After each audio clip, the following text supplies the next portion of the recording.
मित्रांनो, तुमच्या सातबाऱ्यावरती विहिरीची आणि बोरची नोंद कशी करायची तर बघा, तुमच्या सातबाऱ्यावरती तुम्ही घर बसल्या तुमच्या स्मार्टफोनच्या माध्यमातून नोंदणी करू शकता।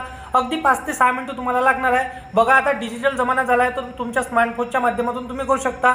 आधी कसं होतं की तलाट्याकडे आपल्याला जाण्याची गरज पडत होती, पण आता तुम्ही तुमच्या स्मार्टफोनच्या माध्यमातून करू शकता। तर मी तुम्हाला स्टेप बाय स्टेप आजच्या व्हिडिओमध्ये दाखवणार आहे। त्या पद्धतीने तुम्हाला संपूर्ण हे जे काही तुमची बोर असेल किंवा विहिरीची नोंदणी तुम्हाला करायची असेल ते तुम्हाला करून घ्यायची आहे। तर चला या मोबाईलच्या स्क्रीनवरती गुगल प्ले स्टोरला ओपन करायचं आहे। त्यानंतर तुम्हाला इथं सर्च करायचं आहे ई-पीक पाहणी।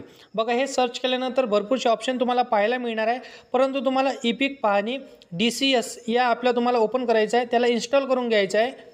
तर बघू शकता याच ॲपला तुम्हाला इन्स्टॉल करायचं आहे। बाकीचे तुम्ही दुसरे ॲप इथं इन्स्टॉल करू नका, कारण की बघा महाराष्ट्र शासनाचा व्यतिरिक्त हा एकच ॲप देण्यात आलेला आहे, महसूल विभाग। हे तुम्हाला इथून निवडून घ्यायचं आहे। त्यानंतर बघा भरपूरचे ऑप्शन तुम्हाला इथं पाहायला मिळणार आहे। तर तुम्हाला विहिरीची नोंद करायची आहे किंवा तुम्हाला बोरची नोंद करायची आहे, हे तुम्ही ह्या ॲपच्या माध्यमातून करू शकता।